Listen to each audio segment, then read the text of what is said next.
Welcome to Money Talks. I'm Liam Dann, New Zealand Herald Business Editor at Large. This is a podcast where we talk to New Zealanders about money and how it has shaped their lives. We're not going to tell you how to get rich. We're not going to pick the next interest rate move. But we are going to get you thinking about your relationship with money and what it really means to you. Thanks to sponsors Milford Asset Management. With me today, I have Kura Forrester, Billy T award-winning comedian, writer and actor, known to many New Zealanders for her role as Desdemona Schmidt on Shorten Street. Kia ora, Kura. Kia ora, Liam. Thanks for having me. Now, I got that right, didn't I? I haven't been watching Shorten Street for a few years, but except for a few scenes. I've caught a few scenes, yeah. Yeah, I don't watch it either, but I tell you who does, a lot of people. It's still the highest rating TV show in New Zealand, apparently. It's amazing. I mean, I obviously was an addict as a young person. I'm sure a lot of young people still are. Your character's kind of comical, isn't she? Yeah, I've really lucked in. I'm the receptionist, and I come from a long, like the receptionist, you remember Marge, yep, Kirsty. The best thing about the receptionists is that they get all the jokes and they're in everybody's business. So they, a real sticky beak. I love it. It's great. Okay, we'll get into it. I'd like to talk a little bit about money and comedy and acting and all those things, but I just wondered maybe we should disclose disclosure of interest. Family connection here. So your brother is my brother-in-law, Kyle. Yes. And we have shared nephews and nieces, I guess. We do. A little shout out to Tori and Kahu. Yep. Shout out to the whānau. Yeah. So that's a connection that goes way back and watched your career grow, which is just to say that we've sort of met at a lot of sort of family gatherings, but I don't think we've ever talked about money before. No, I don't think so, unless I've been scabbing some of you to get a beer or something. But well, I will ask you a little bit about that sort of famous life of the poor actor in a bit, but can I start at the beginning? Can I start with childhood memories of money? Do you have a first memory or an early memory of holding cash in your hand, a moment when you realised money was something of value? Tell you what, I'll never forget one time going to a friend's house in Dunedin. We spent first 10 years of my life in Dunedin, and I had a friend called Callie Robb, and her dad was a real laugh, and he was often the sort of dad that didn't really look after the kids, so often if we got him as our carer, so I'm talking sort of like 6 or 7 maybe after school, and he didn't really know what to do with us, and he gave us $2 each to go to the dairy, and we were both like, whoa, because that's too much, you know, for... Yeah. And $2 each, we were just like, we couldn't believe it, and we also didn't want to tell him that was too much money, so we just took off and came back with so much lollies. This is days of 20 cent, 50 cent mixtures, right? Oh, yeah. Like 20 cents would have seen you done easy. But yeah, I remember $2 being quite a big deal. So you were growing up at that stage in Wellington? Yes, yeah. Born in Wellington, a little bit of stint in Dunedin, and then back to Wellington for high school and intermediate. Sure, but some deep family connections to Tokomaru Bay and the East Coast as well, right? Yeah. Definitely, yep, that's Dad's side, and all the cousins and aunties and uncles are there. Sure. When you were growing up in the family, again, I'm sort of, they might be listening, but I'm sure they will. You put your mum and dad in a fair bit of your comedy as well over the years, right? So they must be used to being discussed publicly. My mum said, the next time you make a comedy show, do you think you could just be a bit nicer to me? I was like, but you're such a cracker. So how did you view it in your house? Was money a stress in the household? Or? No, I never remember it being. So I think my parents, Mum worked part-time. My dad was always, work was quite a big deal in his life, and it was always something that took up a lot of his time. So I don't even remember us talking about being particularly poor or particularly rich. It's just I don't even remember wanting for anything, so pretty lucky. Sure. And did you have pocket money growing up? Was that part of it? Yeah, I think later on. I think by the time we wanted things... it was pretty chill though. Like I don't remember. I was pretty useless. Also, I'm the youngest, so I think parents kind of give up by the time they get to the youngest. Were the things that you had your eye on that you were saving for? I mean, what would you spend money on other than the sweets at the dairy? I guess. Yeah. I remember wanting clothes and things like that. So that's when. But then I had to get a job.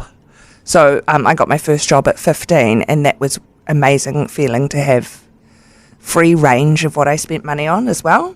Yeah. At that point, did you sort of start splashing out? Yeah, absolutely. It was like saving up for even just food, going to the movies. And spending it yourself. Yeah. Buying really bad, like, Rip Curl clothing, you know. So what was the first job? Oh, I worked at Pizza Hut. Oh, no, sorry. It was Eagle Boys back then. Yeah. So me and my sister, we worked at the Eagle Boys down the road from our house, so we could walk there. And I think maybe we were on $6 an hour, and that felt like plenty. Pretty good at the time, yeah. And you've been interested in drama since school, right? So but at that point, was it ever a sort of a career option? When did it start to sort of become something that you could imagine doing with your whole life? Yeah. I didn't have many examples. So I went to Wellington Girls College, and they had a great drama department, and I did all the shows that you do when you're at high school. And I always remember feeling that it was something that I was particularly good at, as opposed to any sort of academics. I thought maybe I could play netball for a while, but I found alcohol in my 7th form year, and it all sort of went to shit. But drama and acting, I think I realised maybe by my 7th form year that it was something I wanted to do, because I found out about drama schools and universities that have courses. And so the idea that there was actually a career path there that you could follow. Yeah, but I remember telling my parents I want to be an actor, and they were not happy. Well, I was going to ask, and that's usually a reaction because they want some security and stability for their kids, right? So you can understand it's something that almost anyone in your industry's probably been through. Totally, and there's nobody else in our circle of family, friends or whānau that are actors, so it's really hard to look at it as a career path. I'll never forget the day I said to my dad I want to be an actor, and he was like what, on Shortland Street? Good luck to you. So have you reminded him of that? I did. I told him once, and he was like, oh, I didn't say that. But honestly, even I've been doing this for, I don't know, since nearly 20 years.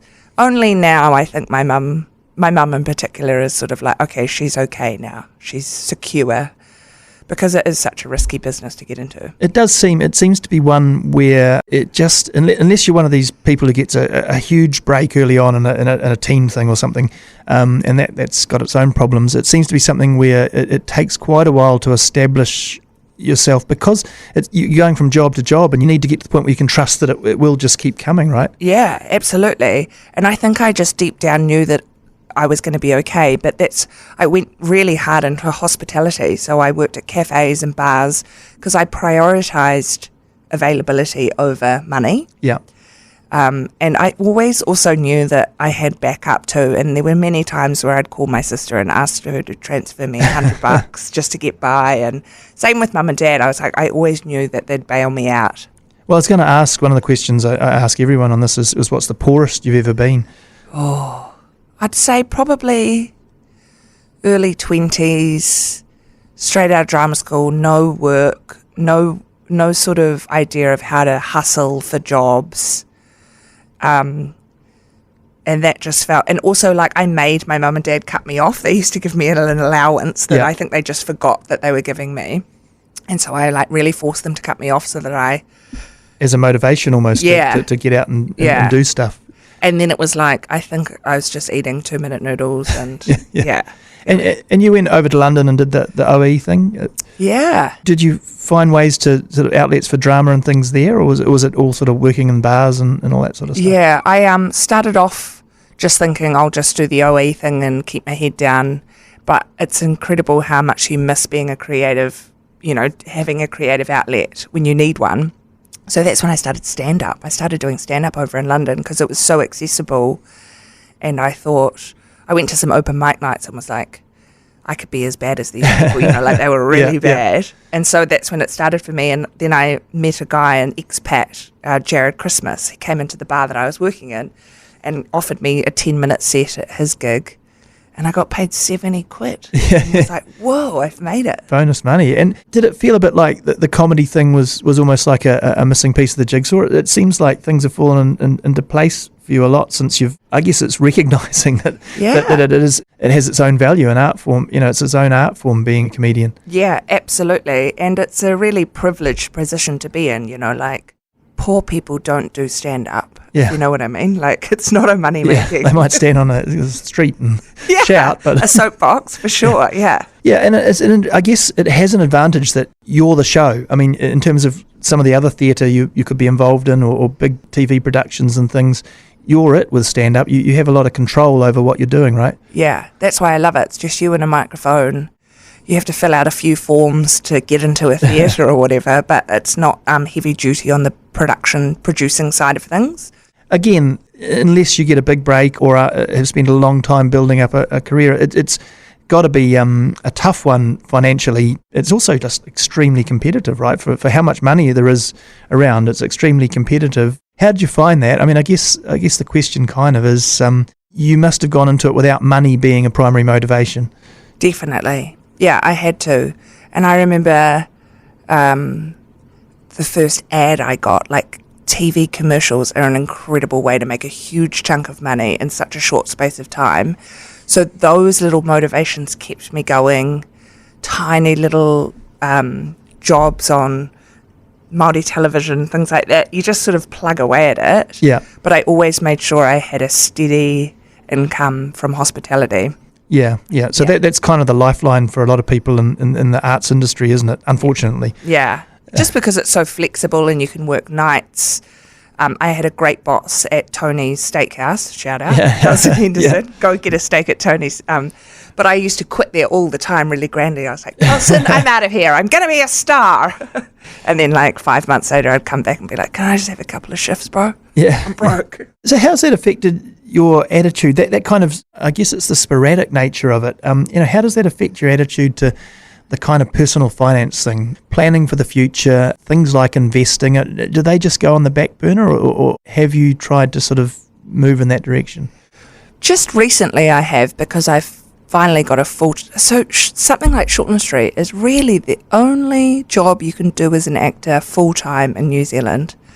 My friends that work on shows like West Side will spend half of their year maybe waiting for that production to happen, and then the 4 or 5 months it takes to shoot it, and then be poor again, but Shorty is the only one that's full-time. So since having been on that for the last 2 years, all of a sudden I've got this steady income every week that shocks me every week still. I'm like, whoa, I haven't even spent last week's.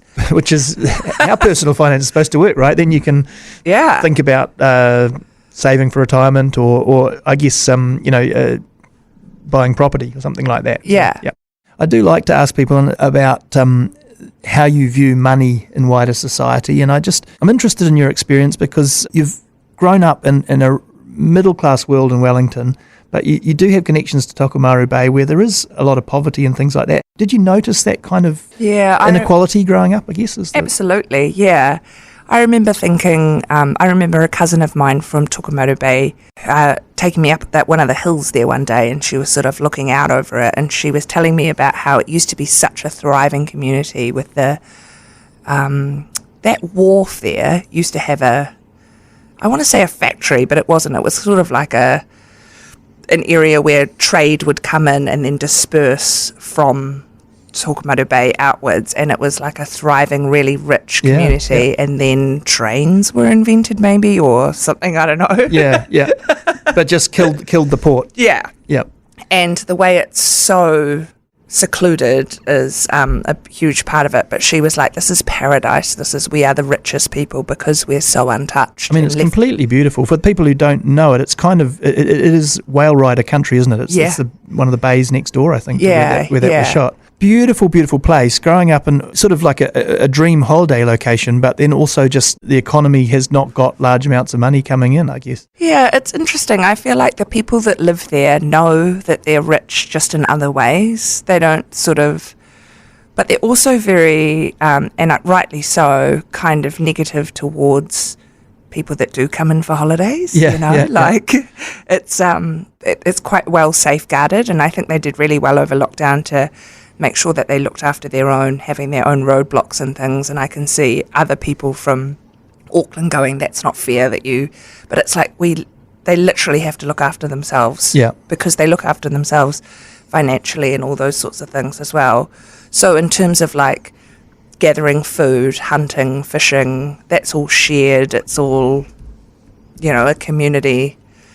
Money isn't a commodity like it is maybe in Auckland, I don't think. Yeah. So it's kind of like a very different way of living. So I guess that raises questions about how we even define things like poverty and wealth, because often it's, if we're thinking about real poverty and inequality, we're sort of thinking about urban poverty, which is often detached from culture and all that kind of stuff, right? Yeah, totally. Like, I can't imagine anyone in Toko wanting for anything. They've got the beach, they've got the club rooms, they've got rugby, they've got mountains. It's like, why would you want money to ruin everything? Yeah. Do you consider yourself, are you sort of political, and do you think a lot about inequality in the economy and those sort of things? Well, the word economy kind of scares me because I'm sort of like, I don't know what it means. Yeah. But I think I do consider myself pretty political in terms of I really care about inequality. Yeah, I do think about it quite a lot, and I think I see it quite a lot too, and it annoys me that rich people are as rich as they are, and I just don't understand needing that much and all those sorts of things. Why do you think some people are rich and some people are poor? I mean, do you have any thoughts on what it is the trigger for getting out of poverty, I guess? Yeah. Something is a switch that can get people out. I think it's an awareness of your privilege. I think that's a huge part of it. Like, people that just grow up without meeting. So that's why I was so stoked about growing up in Wellington and going to Wellington Girls College. It's a huge public school, and I met some of the richest girls I've ever met, just in terms of family money, and some of the poorest, So I think if you don't get out there and sort of like experience the world, you're not going to understand what it is. So it's like, I think a sheltered sort of like contained life where you just feel like you're deserving of everything is really, Yeah, and I guess in reverse, it's kind of a trap too. If you're in a poor community and you haven't been shown, what's possible, there's just no way to sort of lift yourself out of that. Yeah, and feeling worthy of it as well. Like, I remember spending heaps of time figuring out whether I was worth, and negotiating contracts. I mean, luckily we get agents and stuff, but oh my gosh, I was sort of like saying yes to really bad money, or saying yes to doing things for free as well as an actor, because you just go, I'd love the exposure. But yeah, I think people that are in poverty who don't get shown a pathway to their worth, it's always emotional for me, these sorts of things. I always go into like the human feeling around what makes money Yeah. And clearly, with the exception of some really hardcore people, I think people can see there's a structural, institutional element to this, right? Like, and it starts with maybe education, but it is intergenerational. I mean, do you think about the sort of the whole colonial layer on poverty in New Zealand for Maori in particular? Yeah, I think about it all the time, and I think about how as colonisation has a direct result to the poverty and all the lower socioeconomic things that Māori people have. It is like people that are trying to deny that or say things like, oh, you just need to get over it. I'm like, no, there is a direct link. And I think, again, just awareness around that. And if we start talking about that and going, it's just not an even playing field at all. Even the political system that's set up is biased towards Māori, blah, blah, blah, blah. So, yeah, I do think about that. And it's not that long. That's what strikes me, is that it's really not that long. It's a few generations, which is, someone old now remembers their great-grandparent. I say to people, if this was Ireland, I'd still be shooting. Yeah, exactly. Yeah, I think, there obviously is a layer of institutional racism, inequality in New Zealand. It's structural. And I'm always surprised that when Pākehā sort of try and deny that, it's like, well, it's a bit of a get out of jail in a way. It's saying 100%. You're not racist, but the system is. So, and I'm like, but you benefit from that system every day. So, yeah, I think a huge way that we could start working on that is just even admitting it. Just sort of going, look, guys, come on. Yeah. I mean, get real. I also think that if you tell somebody enough that they're second-class citizen enough, they're going to start believing it, So again, I think it's it's a job for all of us to try and get people out of poverty altogether, not just Māori people, to help Māori people get out of it. It's like it's for the whole country. Totally. Yeah, and look, I don't, I'm not sure if you have political ambitions, but one thing I like to ask is, if you were in power and if you suddenly had that could pull all the levers, is there one particular policy that you would like to change that could make a difference? Yeah, I mean, for me, it would definitely be around the empowerment of Māori people. So it would probably be putting a Māori person in charge. Yeah. It would be making sure that partnership is a thing across the board. So like every big company has a Māori person as a CEO, along with the other CEO, but you know what I mean? It's like, I don't know if that's a policy, but I'd just make it like as fair as possible in terms of Māori representation across the board. What did you think of was centre-right, but Bill English and the Maori Party got on quite well in a few years ago because he was looking at sort of Maori-run organisations running sort of side by side with mainstream organisations, and I guess Labour Party is a bit more central in its control and has pulled back a bit from that, but that's like is it something that you could see working? Yeah, absolutely. Like, I love Jacinda, but man, oh man, I interviewed Hone Harawira for Alice Neddon's Bad News series, and he said to me, at least National stab you in the front, Labour stab you in the back, as Māori, because they promise all these things and then don't deliver. But yes, I think Māori working alongside those businesses is 100% something that could work and should work. Yeah, I mean, I think one of the things that disappoints people on the left and probably Māori is that in the end, both Labour and National will go with that big chunk of middle New Zealand voters, and we've probably seen it in the COVID response with some of the decisions that have been made. Certainly in terms of even front footing the vaccinations and all that sort of stuff, it seems to have been slow and sort of probably not that different to what you'd have expected from a centre-right party in some respects. Yeah, totally.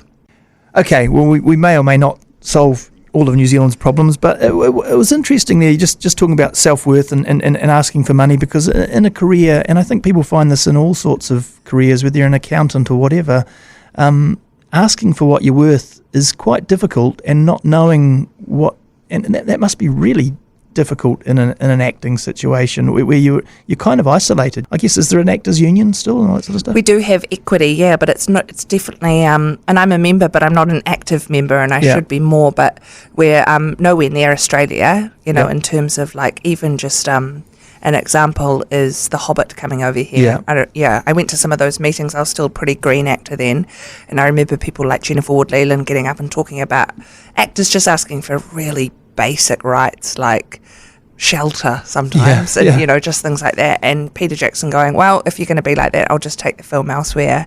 And it really, actors are pretty low on the scale of... The need to get exposure means that, you're often asked to work for no money, or especially early on. It must be very hard for young actors and comedians to make a call and say, no, you have to give me $2,000 or whatever it's worth. Yeah, and so much of it is based on your reputation as well. So you get paid more if you're more well known. But how do you? Yeah. But people think I'm rich. Like it's amazing how people think because you're on TV it must mean that you're rich. And I'm like, guys, if only you knew. And we're contractors too, So Shortland Street give you a 12-month contract, but they can kill you at any time. There's fine print in there that sort of, they try not to, and they're really good people out there. But if the script goes a certain way. And if your character just finds herself in the middle of a fire and then you don't have a job, So there's all of that sort of stuff goes with it as well, the risk of being a contractor. Sure. And so do you prepare for that? I mean, as you say, you have a period where you're ideally earning a bit more than you spend each week. Do actors do KiwiSaver and that sort of thing? Yeah, we do. Some do. And I got really clever at going, okay, I've got a gig. I'm going to save everything for when I don't have one. Yeah. And I feel that way even with Shortland Street. I still feel like hospitality could be around the corner for me at any moment. And I'm okay with that, I'm sort of like, it wouldn't be great, but I don't want to ever have a sort of 9-to-5 office job. I don't think I'd be any good at it. the stand-up, you kind of have to put a lot of yourself into a full, if you're getting a full, whatever, half hour together or something like that, it's quite an investment, I guess, emotionally. Totally, yeah.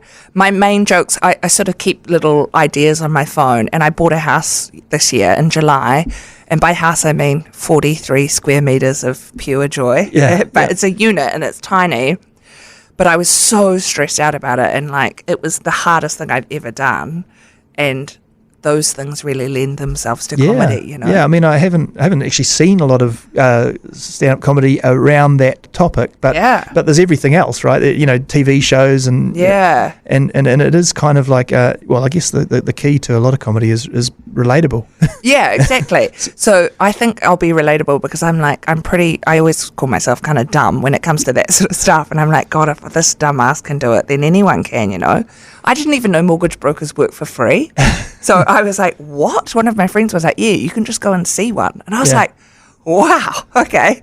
So I went down and met with this poor lady. I mean, she was so patient with me, but her first question was, what's your annual income? Yeah. And I said, I don't know. But she was like, okay, well, you're going to have to know that if you want to buy a house, because it changes all the time. Were the banks okay with I mean, that is... They did not like me. I mean, I'm a single, contractor, actor. They were sort of like very, very... I had to get my agent to write a letter that I'm working, I'll always work as an actor because I've worked my way up to that sort of status, I guess. But they were very, very... They looked through all of my stuff and they were like, okay, you've had a good 3 years, but what happened 4 years ago? You were so broke. And I was like, yeah, that was a bad year. But you got there. So you are in the property market. You're on the ladder. Who would have thought? Yeah, I never thought. It was never a goal of mine. But once I got this full-time gig and started, I had quite a bit of savings. And my parents helped me out too. That's a huge part of it. They guaranteed my mortgage. In terms of, economics and things like, we talked about the politics of it, but when you look at that language, was it a barrier? 100%. I was like, is this made to make people feel stupid? But also, I reckon I've got to an age and a sort of attitude where I don't care what people think about, so I'd just ask, I'd just go, I don't understand that. You're going to have to tell me what that means.